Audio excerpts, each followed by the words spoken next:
श्री हरिवंश। श्री राधा वल्लभ श्री हरिवंश। राधा वल्लभ श्री हरिवंश। वृंदावनेश्वरी तवैव पदारे वृंदम प्रेमामृतेका मकरन्धरशोभपूर्णं वितर्पितं मधुपते स्मरतापमोघ्रं निर्वापयत्परं शीतलमाश्रयामि।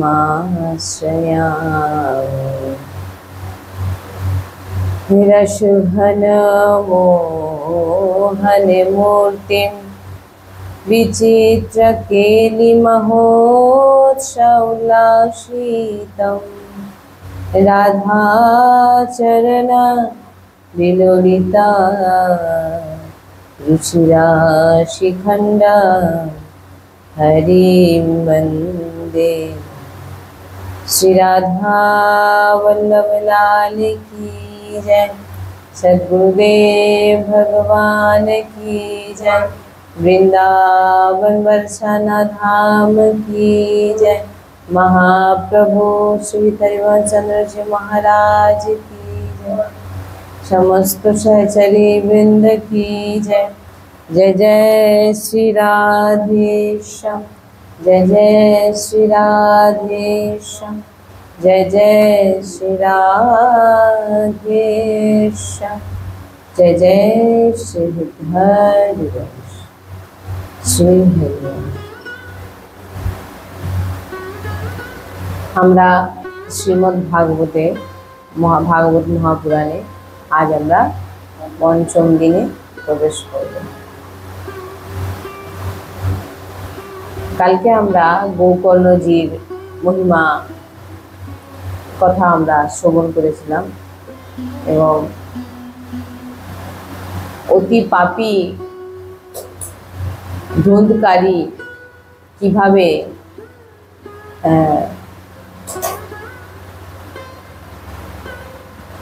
গোকর্ণজি তিনাকে উদ্ধার করলেন সেটিও আমরা কালকে শ্রবণ করেছিলাম। তাই আমাদের প্রত্যেকেরই এই ধুন্ধকারী চরিত্র শুনে আমাদের অনেক কিছু শেখা উচিত। যে ধুন্ধকারী কত পাপ করার ফলে কত ভয়ানক যোনি প্রাপ্ত হলো, কিন্তু সেই ভয়ানক যোনি থেকেও সে উদ্ধার হলো কিভাবে? যে গয়াতে পিণ্ডদান করেও তার উদ্ধার হলো না, তখন কিন্তু সেই গোকর্ণজি মহারাজ তিনি ভাগবত শ্রবণ করিয়ে তেনাকে উদ্ধার করেছিলেন। তাহলে আমরা এখানে বুঝতে পারছি যে আমরা যত পাপ করি, যা কিছুই করেছি পূর্বে, কিন্তু আজ যখন বুঝতে পেরেছি এবং আজ থেকে আমি মনে মনে করেছি যে আজ থেকে আমি যা যা করেছিলাম আর করব না, আর আজ থেকে আমি ভগবানের শরণ গ্রহণ করলাম। ভাগবতের আশ্রয়, সাধু সন্তের আশ্রয়, সৎসঙ্গ শ্রবণ। যার জীবনে সৎসঙ্গ আছে, ভগবানের কথা আছে, সে সব কিছু প্রাপ্ত হয়ে যায়। আপনারা যদি এখানে ধূমকারী চরিত্র শ্রবণ করে দেখেন, গয়াতে পিণ্ডদান আদি সমস্ত কিছু করার পরেও কিন্তু তার কেউ কিছু করতে পারেনি, তার কোনো রকম উদ্ধার হতে হয়নি এত কিছু করার পরে। আর ধূমকারী নিজেও বললেন যে আমার কোনো রকম ভাবে উদ্ধার আর হবে না, তো আমাকে উদ্ধার করার একটা রাস্তা খোঁজা হোক যাতে আমি উদ্ধার হই, কারণ আমি ক্ষুধা তৃষ্ণায় আমার অবস্থা, মানে আমি খুব যন্ত্রণায় আছি, পীড়ায় আছি। ভাগবত কথা শ্রবণ করার পর যদি আপনারা ভালো করে দেখেন, ভাগবত কথা শ্রবণ করার পরই কিন্তু তার উদ্ধার হলো। তাহলে আমরা কিছু করতে পারি আর না পারি, যদি ভগবানের কথা শ্রবণ করি, ভগবানের কথা বারে বারে নিজের এই কান দিয়ে ঢোকাতে থাকি হৃদয়ে এবং ধারণ করার চেষ্টা করি, তো নিশ্চিন্তভাবে ভগবত প্রাপ্তি নিশ্চিত। এই জন্য বলছেন যে সৎসঙ্গ প্রাপ্তি হওয়া অতি দুর্লভ, ভাগবত ভগবানের চর্চা প্রাপ্ত হওয়া অতি দুর্লভ। ভাগবত কখনো কর্মে পাওয়া যায় না, ভাগবত ধর্মে পাওয়া যায় না, ভাগবত ভগবানের কৃপা ছাড়া কখনো প্রাপ্তি হয় না। তাই ভগবান যখন মনে করেন, কৃপা করেন, তখনই আমাদের ভাগবত এবং সৎসঙ্গ প্রাপ্ত হয়। এই জন্য বলছেন ভগবান সবকিছুই জানেন। ভগবান অনন্ত জন্মে আমরা কি করেছি না করেছি, কতটা পুণ্য পাপ, সবকিছু ভগবান জানেন। আমরা জানি না, কিন্তু ভগবান জানেন। আর ভগবান কি করেন, একটা সময় তার ফল আমাদের দেন। পাপ করলে তার ফল দেন, পুণ্য করলেও তার ফল দেন। ভগবান সব জানেন। তাই জন্যে ভগবানের কাছে যিনি বলছেন না, ভক্তি দু রকমের হয়। কেউ ভক্তি করে যে আমি এই ভগবানকে ডাকছি বলে আমার এই কাজটা হয়ে যাক, আমি বড় পদে চলে যাই, আমি মন্ত্রী হয়ে যাই, আমি এমএলএ হয়ে যাই, আমি মুখ্যমন্ত্রী হয়ে যাই, আমি প্রধানমন্ত্রী হয়ে যাই, আমি দেশের আমি রাষ্ট্রপতি হয়ে যাই, আমি বড় বড় পদে চলে যাই, এর ওপরে আর কোনো পদ নেই, এটা সীমিত। কিন্তু আমরা যদি ভগবানের কাছে কিছু না চাই, হচ্ছে ভক্তি দু রকমের। এক হচ্ছে চেয়ে, তুমি বারবার ভগবানের কাছে গিয়ে প্রার্থনা, আমি যেন এটা হয়ে যায়, আমি যেন ওটা হয়ে যায়। কিন্তু ভগবানের, কারণ ভগবান সব কিছু জানে। আচ্ছা, কার কাছে চাওয়া যায় আগে এটা আমাদের জানতে হবে। যে আমার বিষয়ে জানে না তার কাছেই আমরা চাই, যে আমার জল তেষ্টা পাচ্ছে, সে তো আমার সামনের ব্যক্তি বুঝতে পারছে না আমার জলের প্রয়োজন, আমাকে এক গ্লাস জল দিন, আমি চাইলাম। আমি এই সময় দুধ খাই, আমি আপনার বাড়িতে এসেছি, আমাকে এই সময় দুধ দিন। কেন না উনি আমাকে জানে না। কিন্তু ভগবান আমাদের সম্পর্কে সব কিছু জানে। তো যে জানে না তার কাছে চান, কিন্তু যে জানেন, আমাদের সমস্ত কিছু জানেন, পূর্ব অনন্ত জন্মের কি কি করেছি তাও জানেন, কতটা পাপ করেছি তাও জানেন, কতটা পুণ্য করেছি তাও জানেন। তো তিনার কাছে যখন চাওয়া হয় না, তখন তিনাকেই নিচু দেখানো হয়। কারণ তিনি সবকিছু জানেন যে আমাদের কতটা কি দিতে হবে, আর কতটা আমরা নিতে পারবো আর কতটা নিতে পারবো না, সেটা কিন্তু ভগবানই জানে। আরেকটি ভক্তি হয় যে ওই জন্য কি কখনো ভগবানের কাছে কিছু চেয়েও না, ভগবানকে মানে নিচু দেখানো হয়, যেটা আমরা সাধু সন্তের মুখে শুনেছি, অপমান করা হয় ভগবানের কাছে কিছু চাওয়া। আরে ভাই, ভগবান তো তোমার সবকিছুই জানে, তুমি আর এক্সট্রা করে চাইছো কেন? তুমি যেটা ভাবছো হৃদয়ে যে এটা আমার দরকার, সেটাও ভগবান জানে। কি যে তোমার মনে কি ইচ্ছেটা, সেটাও ভগবান জানে। ভগবানের কাছে চাওয়ার কি আছে? তাই ভগবানের কাছে কিছু চেয়েও না। আরেকটা ভক্তি হয় কি, যে আমি এই এত কিছু করলাম, ভগবান আমাকে যেন এটা দেয়, এটা একটা ভক্তি। আর একটা ভক্তি হয় যে ভগবান, আমি তোমার ভক্তি করছি, অন্য কোনো কিছু দরকার নেই আমার, শুধু তোমাকেই দরকার, তোমার কাছ থেকে কিছু দরকার নেই, তোমার কাছে থেকে আমি কোনো কিছু চাই না, শুধু আমি তোমাকে চাই। এটা একটা ভক্তি। এবারে আপনারা কোন ভক্তি করেন সেটা এবারে আপনারাই বুঝতে পারবেন, যে আমি ভক্তি করছি বলে কিছু। দেখবেন না, অনেকের আছে জীবনে অনেক বিপদ থাকা সত্ত্বেও সে কখনো ভগবানকে ছাড়ে না। কেন না, সে একদিন এই বিষয়ে আমরা চর্চা করেছিলাম, যে কারণ সে সত্যিকার নিজের হৃদয়ে দিয়ে ভগবানকে ভালোবাসে। এই এক ভক্তি, যে শুধু ভগবানকেই চায়। হ্যাঁ, তাই ভগবানের কথা এমন পাওয়ারফুল যে আপনাকে এমন ভক্তি করতে বাধ্য করে দেবে, যে ভগবানকেই শুধু চাইবে না। হ্যাঁ,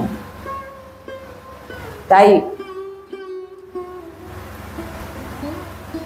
গোকর্ণজি ভাগবত কথা শ্রবণ করিয়ে তিনি কি করলেন না ধূমকারীকে উদ্ধার করলেন, এবং শুধু উদ্ধার নয়, তিনি ভগবত স্বরূপ হয়ে ভগবত ধামে গেলেন। এমন প্রেত তিনি প্রাপ্ত হয়েছিল যে কোনো রকম ভাবে তিনাকে উদ্ধার করা যাচ্ছিল না, কিন্তু ভাগবত শ্রবণ করানোর পর তিনি বৈকুণ্ঠ ধাম প্রাপ্তি হয়ে গেলেন। তাহলে আমরা এটাই কি বুঝলাম যে ভগবানের কথায় কতটা সব কিছু ভগবানের সৎসঙ্গ, ভগবানের চর্চাতে পড়ে আছে। আর কিছু আপনি যা কিছু করুন না করুন, একটা কোণে বসে শুধু ভগবানের চর্চা শুনুন, ব্যাস। তো ভাগবতের প্রথম স্কন্ধে প্রথম শ্লোক, প্রথম স্কন্ধের শ্লোক, প্রথম শ্লোক, কে জন্মান্দস্য यतन्वयादितरत चार्थेषु विघोषरा तेने ब्रह्महृदयादिकवये मयुन्ति यत्सूरया के तेजो वारिमृदां यथा विनिमय यत्तर्गा तृषा मृषा धाम्ना स्वेन सदा निरस्तकुहकम् सत्यं परम धीमहि। एक अद्भुत श्लोक भागवते श्रीमद् भागवत महापुराणेर प्रथम स्कंदेर प्रथम श्लोके बोलছেন जन्मान्दस्य यतन्वयादितरतश्चार्थेषु विघोषरा। বলছেন যখন এর পূর্বে বলছেন যে প্রথম শ্লোকেই বলছেন যে এখানে কিন্তু কোনো ভগবানের নাম নেই, শ্রীকৃষ্ণের নাম পেলেন পাননি। বলছেন এই প্রথম শ্লোকে কৃষ্ণকে প্রণাম করেনি, প্রথম শ্লোকে কৃষ্ণকে প্রণাম করা হয়নি। কেন? কাকে প্রণাম করা হয়েছে না সত্যম পরম ধীমহি ধামনা স্বেন সদা নিরস্তে কুহুকম সত্যম পরম ধীমহি। বলছেন সত্যকে বন্দনা করা হয়েছে। কেন? কারণ যদি শিব, ব্রহ্মা, ইন্দ্র, চন্দ্রমা আদি দেবতাদের বন্দনা করা হতো, একজনের বন্দনা করলে আরেকজনের রাগ হয়ে যেত যে আমার বন্দনা নেই। তাই সত্যকে বন্দনা করা হয়েছে, আর সত্যকে ভগবান। তাই বলছেন যে আমরা যদি গাছকে বাঁচাতে, ফল ফুল প্রাপ্ত করতে চাই, তাহলে আমাদেরকে কি করতে হবে? গাছকে বাঁচাতে হবে। আর গাছকে বাঁচানোর জন্য গাছের গোড়াতে জল দিতে হবে। আর গাছ হচ্ছে কি? সত্য, স্বয়ং ভগবান শ্রীকৃষ্ণ। তাই ভগবান নারায়ণকে যদি আমরা তিনার চরণে যদি আমরা প্রার্থনা করি, তিনার চরণ বন্দনা করি, তো আমাদের সমস্ত দেব দেবী, যত 33 কোটি দেবতা দেব দেবী আছেন, সবাই প্রসন্ন হয়ে যায়। তাই এখানে বলেছেন যে সত্যম পরম ধীমহি ধামনা স্বেন সদা নিরস্তকুহকম সত্যম পরম ধীমহি। যেমন মন্ত্রীর সঙ্গে দেখা করতে গেলে, মন্ত্রীর সঙ্গে কি আপনি ডাইরেক্ট দেখা করতে পারবেন? পারবেন না। কি করতে হবে? কি করতে হয় না, পিএ আছে, সেক্রেটারি আছে, তাদের সঙ্গে আগে আপনাকে দেখা করতে হয়, তবেই গিয়ে কিন্তু আপনারা মন্ত্রীর সঙ্গে, বড় পদাধিকারীদের সঙ্গে দেখা করতে পারবেন। তো প্রেসিডেন্টকে এখানে স্বয়ং ভগবান নারায়ণ, ভগবান শ্রীকৃষ্ণ। তাই নারায়ণকে যদি প্রসন্ন করতে হয়, নারায়ণকে যদি প্রসন্ন করতে চান, ভগবান শ্রীকৃষ্ণকে যদি প্রসন্ন করতে চান, বলছেন দেব দেবীকেও আপনাকে কিন্তু প্রসন্ন করতে হবে। কাউকে কিন্তু অবমাননা করা যাবে না, অবহেলনা করা যাবে না, অবহেলা করা যাবে না। তাই ভাগবত সত্যকে প্রণাম করছে যে সত্যম পরম ধীমহি জন্মান্দস্য यतन्वयादितरत। বলছেন যে ভগবান সৃষ্টি পালন সংহার করে। কেউ কেউ আবার বলেন ভগবান জন্ম নেয়। ভগবান জন্ম নেয় না, ভগবান অবতার নেন, ভগবান প্রকট হন। স্বার্থেশ বিজ্ঞস্বরা, বলছেন ভগবান অভিজ্ঞ অনভিজ্ঞ নয়। আমি বললাম আপনি মন্দিরে যাচ্ছেন, ভালো শাড়ি পরে যাচ্ছেন, দামি সেন্ট মেখে যাচ্ছেন, অনেক পুষ্প ফল নিয়ে যাচ্ছেন, ভগবান কি এটা দেখবে যে আপনি কি শাড়ি পরে এসছেন, কি পোশাক পরে এসছেন, বা আপনি কি শৃঙ্গার করে এসছেন, আর আপনি কি সেন্ট মেখে এসেছেন, আপনি কি পুষ্প ফল নিয়ে এসেছেন? ভগবান সব জানেন। আপনি হাজার বাইরে থেকে যা কিছু করে যান না কেন, ভগবান হচ্ছে অভিজ্ঞ অনভিজ্ঞ নয়। ভগবান কিন্তু আপনার হৃদয়ের কথা সব জানেন। আর হয়তো কেউ কিছু দিতে পারছে না, ছেঁড়া জামা কাপড় পরে দূরে বসে ভগবানের প্রার্থনা করছেন, ভগবানকে হৃদয় দিয়ে প্রণাম করছেন, বলছেন ভগবান কিন্তু সব জানেন, সবার হৃদয়ের খবর ভগবানের কাছে আছে। ওই জন্য বললাম না যে ভগবানের কাছে কিছু চাওয়ার দরকার নেই। হ্যাঁ, কেউ আপনার সম্পর্কে জানে না, তখন তার কাছে চাইলেন, সেটা আলাদা বিষয়, যে তিনি আমাকে চেনে না, তিনি আমার শরীরে একটু চাহিদা, আমার এখন খিদে পাচ্ছে, আমি চাইলাম খেতে দিন, আমাকে জল দিন, আমাকে অমুক দিন, আপনার দরকার, সে জানে না। কিন্তু ভগবান তো সব জানে। ভগবান প্রত্যেকটা সময় আপনার ভিতরে কি কি চিন্তা চলছে সবকিছু ভগবান জানেন। তো ভগবানের কাছে চাওয়াটা কিসের জন্য? কি চাইবেন আপনি? কারণ আপনি না চাইতে আপনার জন্য উনি সমস্ত ব্যবস্থা অলরেডি করে রেখেছেন। আপনি না চাইলেও উনি আপনাকে দেবেন। আর আপনি অনন্ত জন্মে কি কি করেছিলেন সেগুলোও উনি জানেন, ভগবান জানেন। আর আপনি কি কি পাপ করেছেন সেটাও ভগবান জানেন। তো ভগবান সব কিছু জানেন। এখানে এই জন্য বলছে স্বার্থেশ বিজ্ঞস্বরাট, ভগবান সব কিছু জানেন। যিনি সৃষ্টি করেন, পালন করেন, বিনাশ করেন, তিনি নিজের মতো রূপ নিয়ে অবতার নেন, প্রকট হন। তিনি সবাইকে চেনেন, সবার অনন্ত জন্মে যা যা করেছেন সবকিছু তিনি জানেন। এরপরে কি কি হবে সেটাও তিনি জানেন। আর সবকিছু, আপনার মৃত্যু কবে হবে সেটাও তিনি জানেন। এছাড়া আর তিনি জানেন। স্বার্থেশ বিজ্ঞস্বরাট। আমাদের ভক্তি কেমন? আমাদের ভক্তি কি সার্থকপর? নিজের জন্য চাইছি ভগবানের কাছে, এই জন্য এটা ওটা করছি, ভগবান সব বুঝতে পারে। তাই খুব সাবধান। আমরা যদি ভেবে থাকি যে মনের কথা ভগবান বুঝতে পারে না, তাহলে কিন্তু খুব ভুল। এই শ্লোকে বলছেন স্বার্থেশ বিজ্ঞস্বরাট। তুমি যতই ভিতরে অন্তরে তুমি চিন্তা করছো, ভাবছো, বাইরের লোক বুঝতে পারছে না, কিন্তু ভিতরেও একজন খাতা ডায়েরি নিয়ে বসে আছেন, আপনার মনের প্রত্যেকটা চিন্তাকে সে নোট করে যাচ্ছে। এই জন্য বলছেন চিন্তা করার আগে কারোর সম্পর্কে বারবার ভাবতে হয় যে খারাপ কিছু ভেবে ফেললাম না তো, বৈষ্ণব অপরাধ হয়ে গেল না তো, তিনি কিভাবে ভক্তি করছে, কি করছে আমি তো সেটা জানি না, কিন্তু তিনার সম্পর্কে আমি একটা কিছু নেগেটিভ ভেবে ফেললাম, যেটা হয়তো আদৌ কিছু নয়। সেটা কিন্তু তিনি জানতে পারছেন না, কিন্তু তিনার মালিক কিন্তু আপনার হৃদয়ে বসে কিন্তু সেটা জেনে যাচ্ছে। তাই খুব সাবধান। স্বার্থেশ বিজ্ঞস্বরাট। কে ভাবের বলছেন যে ভগবান বলছেন যে কে ভাব কা ভুকা হুঁ मैं भाभी बस सार है। বলছেন ভাব দিয়ে যদি একটি ফুল পুষ্প আপনি দেন, ভগবান সেটা গ্রহণ করবে। কেন? আপনার অন্তর প্রভু দেখে নিলেন যে আপনার অন্তরে প্রভুই বিরাজমান, তখন প্রভু সেই পুষ্প ফল আপনি যাই নিয়ে যান গ্রহণ করেন। আর যদি আপনার ভিতরে ভাবনা না থাকে, বলছেন ভাব বিন প্রাণী পুকারে मैं सुनता नहीं।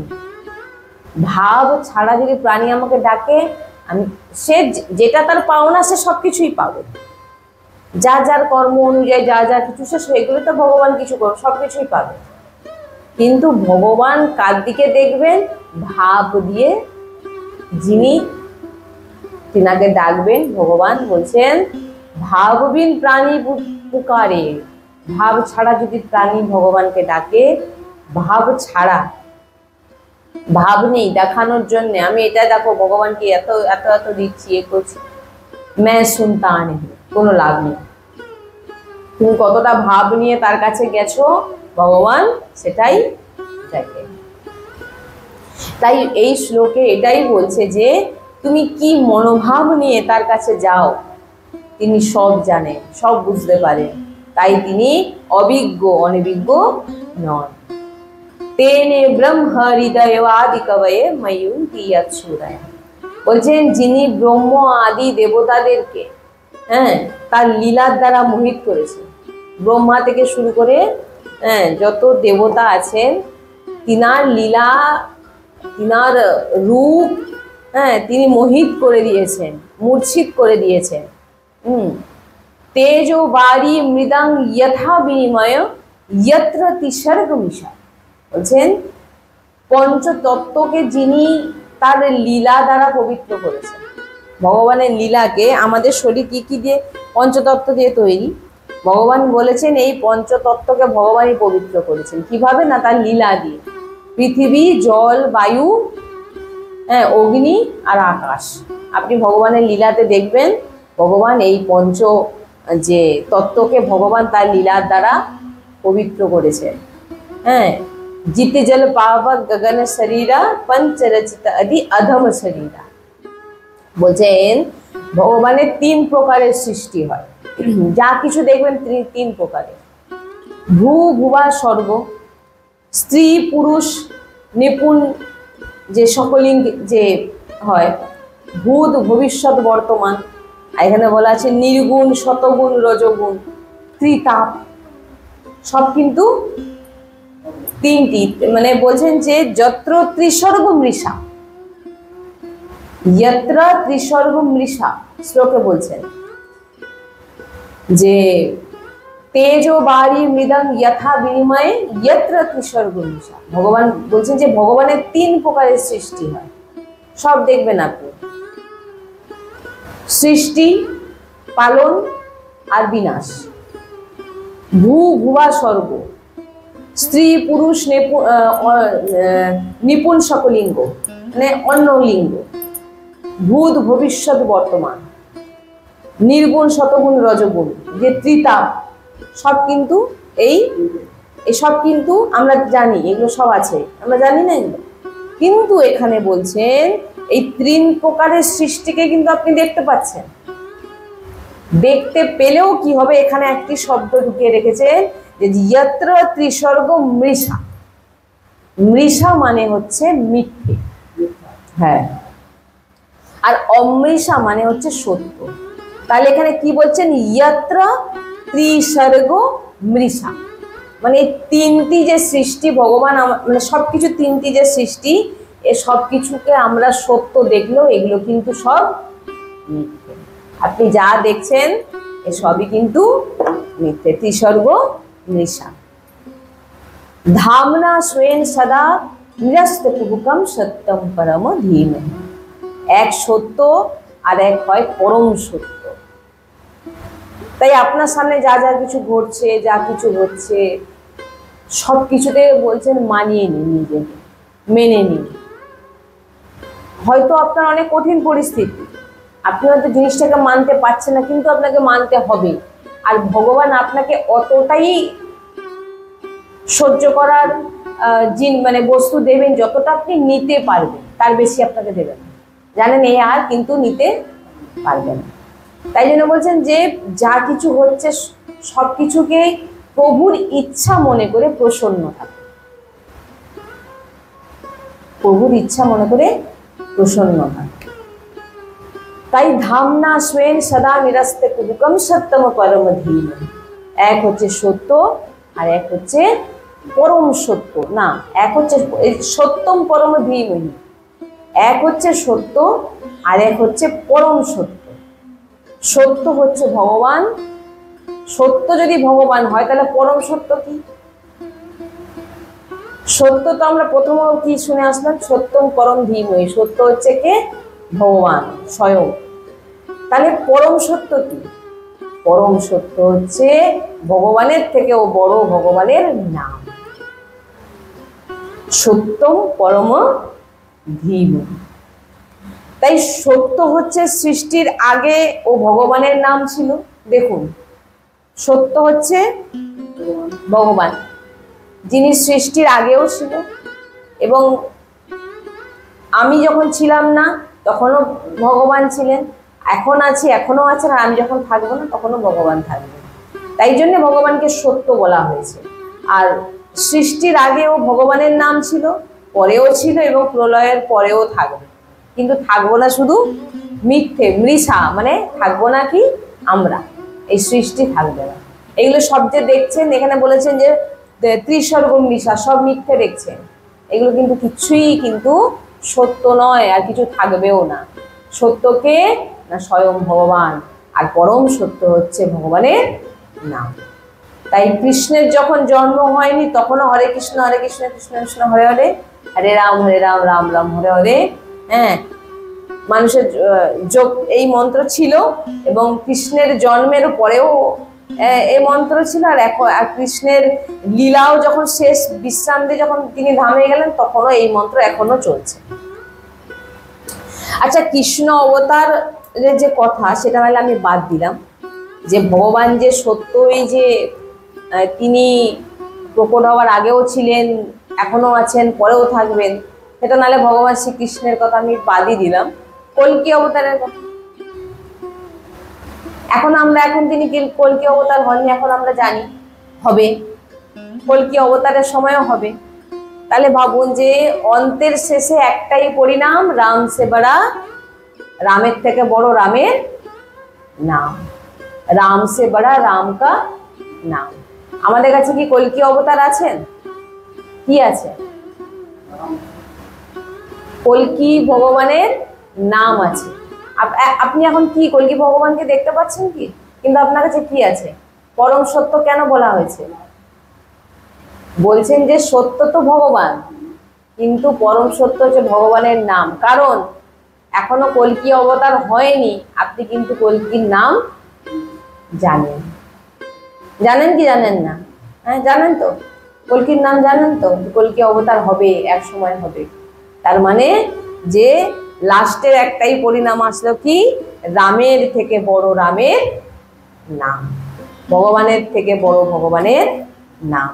তাই এই শ্লোকে ভগবানের নামকে বন্দনা করা হয়েছে। আমাদের কাছে ভগবান নেই, আছে?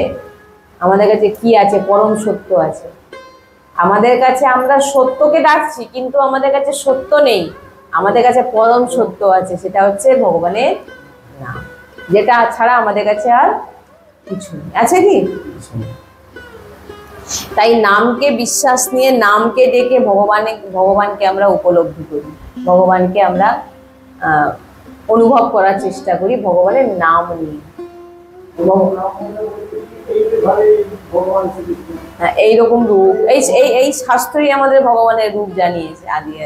তো হ্যাঁ, সেই আপনি কি দেখছেন? আপনি পরম সত্যকে দেখছেন, ভগবানের থেকেও বড় ভগবানের নাম, যেটা আপনার কাছে আছে। ভগবান নেই, কিন্তু আপনার কাছে কি আছে? ভগবানের নাম। এরপরে দ্বিতীয়, প্রিয়োজিত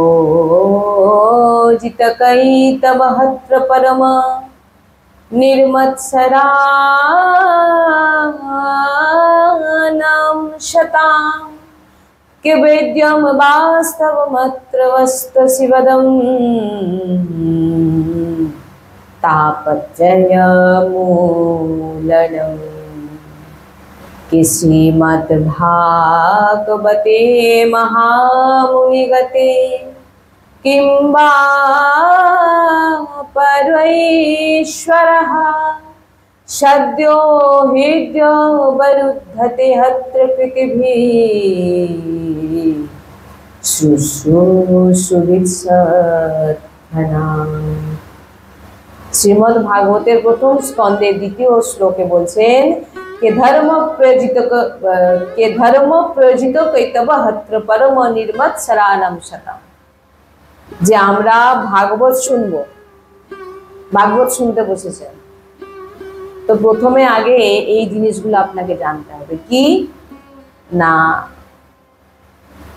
কোনো বিষয়কে পড়তে গেলে আগে আপনাকে জানতে হবে আপনি এটা অঙ্ক পড়ছেন না বাংলা পড়ছেন না ইংলিশ পড়ছেন, সাবজেক্ট জানতে হবে। তো আগে এখানে আপনাকে জানতে হবে ভাগবতের সাবজেক্ট। ভাগবতের সাবজেক্ট হচ্ছে আপনার মৃত্যুকে জানানো, আপনার মৃত্যুকে শেখানো, আপনার মৃত্যু যে আসতে চলেছে এবং তার জন্য আপনি কি করে ভগবত প্রাপ্তি করবেন, সেইটাই হচ্ছে এই শ্রীমদ্ ভাগবত শাস্ত্রের মধ্যে আছে। আর আরেকটি বিষয় কি, চারটি বিষয়।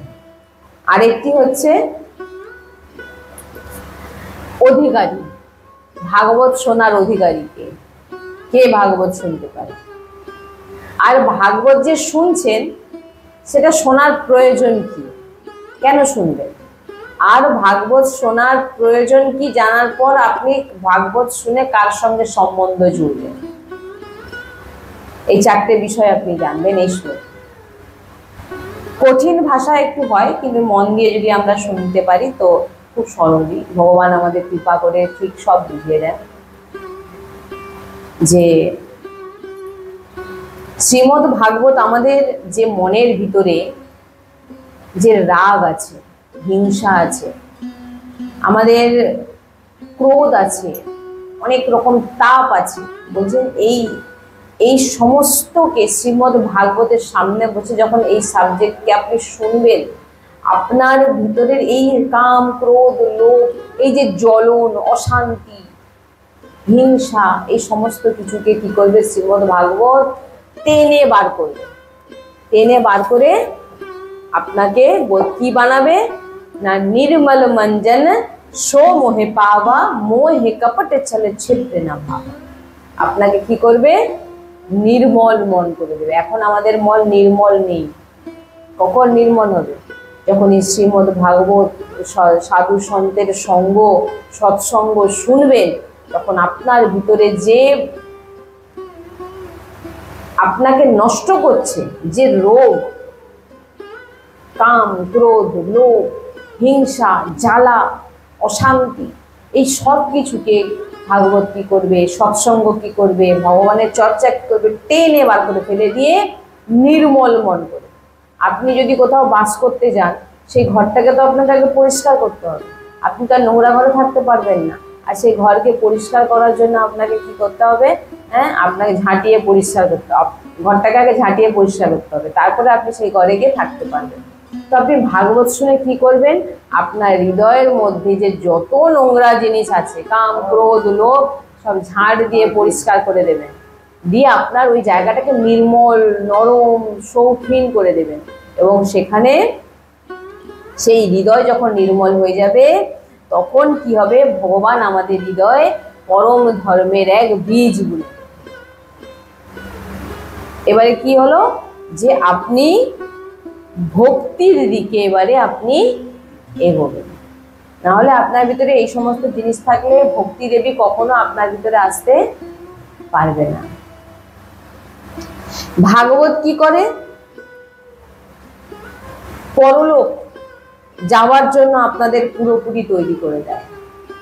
পরলোক মানে ভগবানের চরণ, ভগবানের চরণে যাওয়ার জন্য ভাগবত কি করে, নির্মল করে আপনার ভিতরে ভগবান স্বয়ং বিরাজমান হয়ে যায় এবং আপনাকে পুরোপুরি ভাবে তৈরি করে। ভাগবত কি করে আপনি ভগবানের কাছে যাবেন, আপনাকে তো তৈরি হতে হবে, আপনারা পরীক্ষা দেবেন কি করে। হ্যাঁ, তো দু প্রকারের লোক হয়, এক হয় মৎসর, দেখুন কিরকম মানুষ হয়, এক হয় মৎসর যে অন্যের সুখে দুঃখী হয়, অন্যের সুখে দুঃখী হয়, তাকে ভাগবত শোনার অধিকার দেওয়া হয়নি। অধিকার বললাম না, ভাগবত শোনার অধিকারীকে, যে অন্যের সুখে দুঃখী হয় সে কখনো ভাগবত শোনার অধিকারী নয়। আর নির্মৎসর যে অন্যের দুঃখে দুঃখী হয়, আর এদের শোনার বা শোনানোর অধিকার আছে। অন্যের দুঃখে দুঃখী, অন্যের সঙ্গে তার কোনো সম্পর্কই নেই, মানে না তার খারাপ চায় না তার ভালো চায়, তার কোনো ক্ষতিও করতে চায় না, তার সঙ্গে তার কোনো কানেকশন নেই, তার কানেকশন একমাত্র ভগবানের সঙ্গে। যাকে এই সামনে দেখছে সেই হচ্ছে আমার ভগবান। তাহলে কি হচ্ছে যে তার দুঃখ যখন সে হচ্ছে, তার দুঃখে তিনি দুঃখী হয়ে যাচ্ছে, যে দেখে হচ্ছে হায় সে দুঃখী হচ্ছে। কিন্তু আমরা কি করি, আমাদের সামনের ব্যক্তি যদি কাঁদে বা কষ্ট পায়, মনে মনে আমরা যেন একটু শান্তি পাই, ভালোই হয়েছে, যেটা হয়েছে ঠিক হয়েছে। তার মানে হচ্ছে ভাগবত শোনার অধিকারী সে কিন্তু নয়। তো ভাগবত শোনার অধিকারীকে, যার ভিতরে দৈন্যতা আছে, যে অন্যের দুঃখে দুঃখী হয়, অন্যের সুখে সুখী হয়, সেই হচ্ছে ভাগবত শোনার অধিকারী। তাহলে প্রথম যে ভাগবত আপনাকে নির্মল করবে এবং ভগবানের চরণে যাওয়ার রাস্তা তৈরি করে দেবে। আর দ্বিতীয় হচ্ছে ভাগবত শোনার অধিকারীকে, যে অন্যের দুঃখে দুঃখী হয়, অন্যের সুখে সুখী হয়, সেই হচ্ছে ভাগবত শোনার অধিকারী। এবারে বলছেন কে বৈদ্যম বাস্তব মাত্র শিবদম তাপত্রয় মূলনম। বলছেন শিবদম মানে হচ্ছে কল্যাণকারক, আপনার কল্যাণ করবে। সম্বন্ধ, কারোর সাথে যখন সম্বন্ধ আপনি করলেন, তাতে ভাঙার ভয় থাকে, যে সম্বন্ধটা করলাম এটা ভেঙে যেতেও পারে। কিন্তু দ্বারকাধীশের সঙ্গে যদি আপনি কোনো সম্পর্ক বানান, কেউ হয়তো পুত্রের জন্য কাঁদছে, কেউ হয়তো কন্যার জন্য কাঁদছে, কেউ হয়তো পরিবারের কোনো সদস্য নেই তার জন্য কাঁদছে, কেউ মারা গেছে, তার পিতা মাতা স্ত্রী স্বামী পুত্র যে কোনো কেউ মারা গেছে, তো খালি ওই জায়গাটা খালি লাগছে বলে সে হৃদয়ে দুঃখী হয়ে কান্নাকাটি করছে। বলছেন যে ভাগবত কি করে, ভাগবত আপনাকে কি শেখাবে না, ওই যে জায়গাটা আপনার খালি হয়ে গেছে, নেই বা হয়নি, সেই জায়গাটাতে ভগবান স্বয়ং এসে বসে যান। ভাগবত আপনাকে এটা শেখাবে যে গোপালজিকে তুমি পুত্র ভাবো, গোপালজিকেই তুমি কন্যা ভাবো, লাডলিজুকে তুমি কন্যা ভাবো, লাডলিজুকেই তুমি পুত্র ভাবো, লাডলিজুকে তুমি সখী ভাবো, লাডলিজুকে তুমি তোমার বন্ধু ভাবো, লাডলিজুকে তুমি তোমার সর্বস্ব ভাবো। এটা শেখাবে কে? সৎসঙ্গ। আপনাকে শেখাবে কে? ভাগবত। আপনার জীবনে যে কেউ একটা নেই, সেটাকে পূরণ করবে কে? সৎসঙ্গ, ভাগবত একই।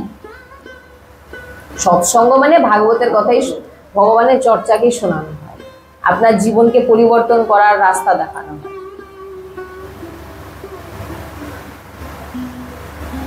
শ্রীমদ্ ভাগবত কি করেন, আমাদের গোবিন্দের সাথে সম্বন্ধ করে সুন্দরভাবে খুব সুন্দরভাবে বলেছেন এই শ্লোকে, যে শ্রীমদ্ ভাগবতে মহামুনিগতে কিংবা পরেশ্বরা শ্রদ্ধা হুদ্ধ বরিদ্ধতে পৃথিবী শুশ্রূষুভিত সৎপনাথ। বলছেন ভাগবত শোনার ইচ্ছে মাত্রই ভগবান আপনার হৃদয়ে প্রকট হয়ে যায়।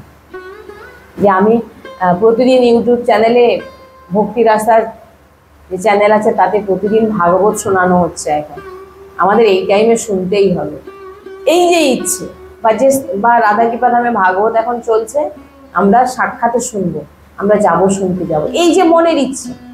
বলছেন শ্রুভিত সৎক্ষণাৎ, বলছেন এই ইচ্ছে শুধু মনে আসা মাত্রই ভগবান আপনার হৃদয় প্রকট হয়ে যায়। শ্লোক বলছে। তাই এই যে আমরা ভাগবত প্রাপ্ত হয়েছে আমাদের, আমরা আমাদের অতি দুর্লভ, আমরা ভগবানের কৃপাতেই প্রাপ্ত করেছি। প্রথম স্কন্ধের তৃতীয় শ্লোকে বলছেন, নিগম কল্পতরু গলিতম ফলম সুখ মুখাদ মৃত ধ্রুব সংযতম পিবতম ভাগবতম রসমালয়ম মুহুর্হু রসিকা ভুবি ভাবুক। বলছে নিগম কল্পতরু, মানে বেদকে বলা হয়েছে নিগম কল্পতরু।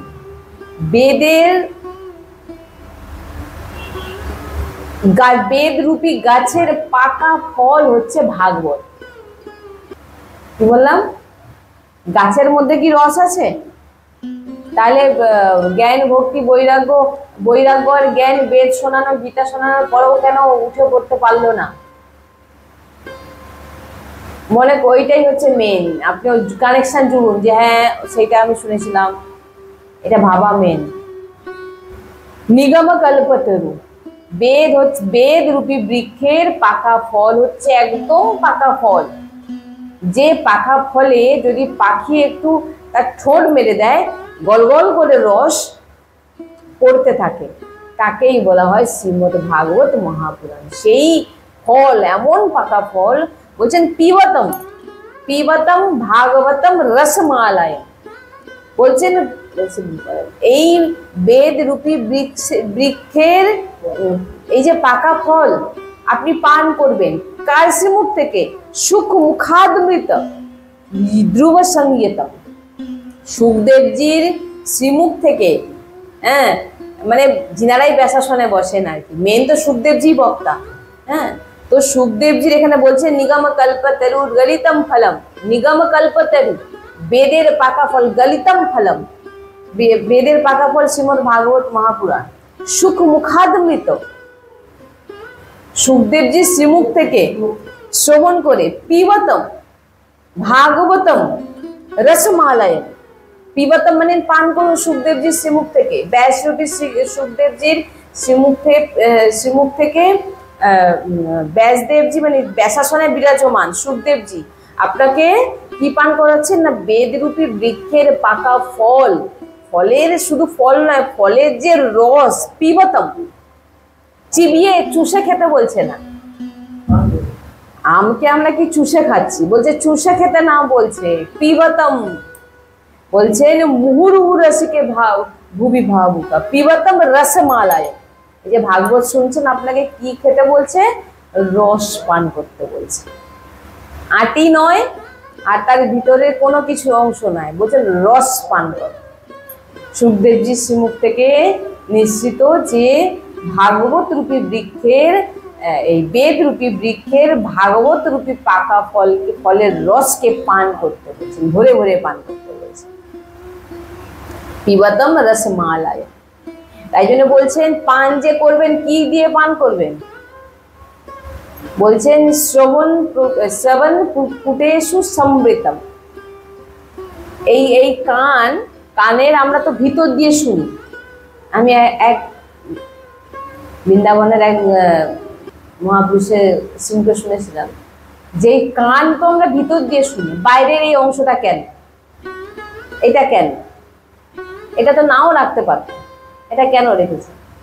তো ভাগবতকার তিনারাও বলছেন যে এটা হচ্ছে পাত্র, রসকে তো আর আপনি হাতে ধরে রাখতে পারবেন না। তাই কানরূপী পাত্রে সুখদেবজি বলা যে মুখনিশ্চিত যে পিবতম পান করতে বলছেন। পান করার জন্য আপনার তো কিছু একটা প্রয়োজন আছে, জল বলুন, গ্লাস বলুন, বাটি বলুন, কিছু তো একটা। বলছেন যে এই কানরূপী পাত্রে আপনি এই রসকে পান করুন। আবার এমন একটি পাত্র যে কখনো ভরবে না, যে কখনো ভরবে না। অন্য পাত্রকে আপনি রাখুন, সে ভরে যাবে, কিন্তু কানরূপী যে পাত্র সে কিন্তু কখনো ভরবে না।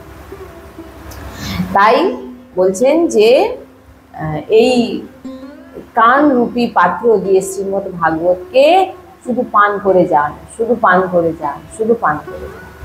হ্যাঁ, তো যখন আমরা এগুলো শ্রবণ করি, তখন আমাদের হৃদয়ের যে আত্মা পুষ্ট হয়, আনন্দিত হয়, উৎসাহিত হয়ে যায়। তাই অতি দুর্লভ এই ভাগবত, এই শ্লোক আমরা আজকে শ্রীমদ্ ভাগবতের প্রথম 3টি শ্লোকের ব্যাখ্যা আমরা তো খুব সংক্ষেপে শ্রবণ করলাম।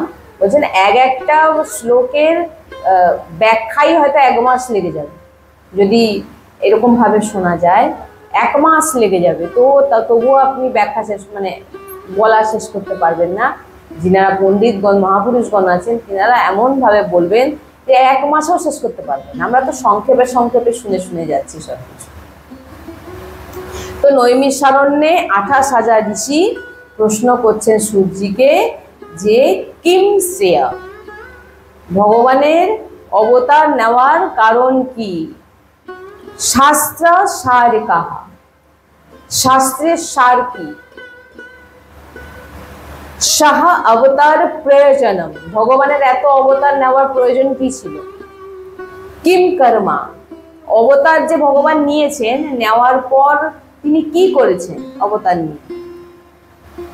কে অবতারস্য, কটা অবতার ভগবানের? ধর্মকম শরণাম গতম। তো এই ভাগবতের এই যে আমরা আজকে শ্রবণ করলাম, এর পরের দিন আমরা শ্রবণ করব যে ব্যাসদেবজি যখন তিনি বেদ আদি গ্রন্থ সব বেদ উপনিষদ রচনা করার পরেও যখন তার মনে শান্তি হলো না,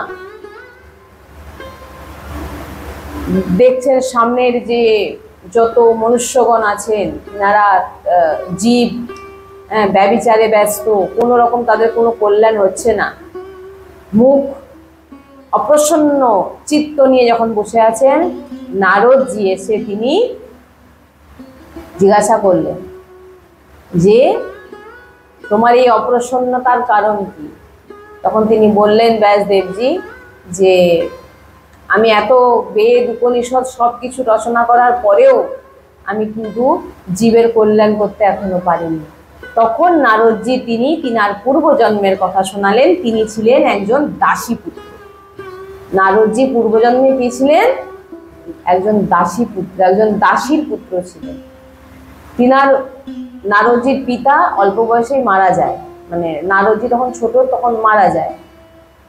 নারদজির যে মা ছিল সেই সাধু সন্তের আশ্রমে থাকতো নারদজিকে। আর নারদজি পূর্বের জীবনের ঘটনা শোনাচ্ছেন ব্যাসদেবজিকে যে কেন তুমি ভাগবত রচনা করতে পারবে না, এত কিছু রচনা করে আসার পর আমি যদি আজকে সেই দাসী পুত্র থেকে নারদ হতে পারি, তুমি কেন পারবে না? তখন তিনি তিনার জীবন কাহিনী, পূর্বের যে জীবনী ছিল সেটা শ্রবণ করালেন। সাধু সন্ত জনের সঙ্গে থাকতেন। হঠাৎ একদিন মাকে সাপ কামড়াতে নারদজির যে পূর্বজন্মে নারদজির যে মা মারা যায়। তখন নারদজি কি করলেন, সাধু সন্তের কাছে তখন মন্ত্রপ্রাপ্ত হয়ে গেছিল, ওম নমো ভগবতে বাসুদেবায় নমঃ। তো তিনি তখন দুহাত জোড়ো করে সাধু সন্তের কৃপা প্রাপ্ত ছিলেন, তিনাদের সৎসঙ্গ পেয়েছেন। মা সবসময় সাধু সন্তের সেবায় সবসময় তিনাদের সেবা করতেন। অতএব তিনি ভগবানের ইচ্ছে মনে করে তিনি মেনে নিলেন মায়ের যে মৃত্যুটাকে, এবং তিনি জঙ্গলে তপস্যা করতে লাগলেন। তপস্যা করতে করতে জপ করতে লাগলেন, ওম নমো ভগবতে বাসুদেবায় নমঃ। জপ করতে করতে করতে করতে ধ্যান করতে করতে করতে করতে হঠাৎ হৃদয়ে ভগবান প্রকাশিত হলেন। প্রকাশিত ভগবান বলেন, কিন্তু ক্ষণিকের জন্য। নারদজি তখন বললেন কি হলো? তখন আকাশবাণী হলো যে বৎস, এখন তোমার সেই সংস্কার এখনো নষ্ট হয়নি, এখনো বাকি আছে। তারপরে ওই তপস্যা করতে করতে করতে করতে যখন প্রাণত্যাগ হয়, তারপরে জন্মে তিনি কি হলেন না নারদ রূপে তিনি প্রকট হলেন। তাহলে আমি যদি দাসীপুত্র থেকে নারদ হতে পারি, তাহলে তুমি কেন ভাগবত রচনা করতে পারবে না? কে কাকে বলছেন? ব্যাসদেবজিকে। তারপরে যখন ব্যাসদেবজি ভাগবত রচনা করলেন, এবং ভাগবত তো রচনা হয়ে গেল, কিন্তু এই ভাগবত রচনাকে কোন পাত্রে দেওয়া যেতে পারে? যে পাত্রের বক্তা, যে কোন বক্তা, কোন যিনি বলবেন সে কে? না তিনারই পুত্র সুখদেব মুনি। সুখদেবজি মহারাজকে তিনি বহু কষ্টে ফিরিয়ে আনলেন। তিনি তো পালিয়ে গেছিলেন, পুত্র কোনো সংস্কার হয়ে পালিয়ে গেছিলেন। বহু কষ্টে তিনি ফিরিয়ে আনলেন। জন্মানোর সঙ্গে সঙ্গে তিনি পালিয়ে গেছিলেন, চলে গেছিলেন। বহু কষ্টে তিনাকে ফিরিয়ে আনলেন এবং শ্রীমদ্ ভাগবত পুরো শেখালেন, শ্রবণ করালেন, এবং ভক্তি নিয়ে তিনি আবার চলে গেলেন সুখদেবজি। এবং যখন তিনি মুখ খুললেন, ভাগবত বললেন, কাকে বললেন? অভিশপ্ত শ্রী পরীক্ষিতজি মহারাজকে তিনি এমন ভাগবত কথা 7 দিন শোনালেন যে তিনার ভগবত প্রাপ্তি হয়ে গেল। এরপরে যে চর্চাটা আমরা পরের দিন শোনাব। শ্রী রাধা বল্লভ লাল কি জয়। শ্রী হরি।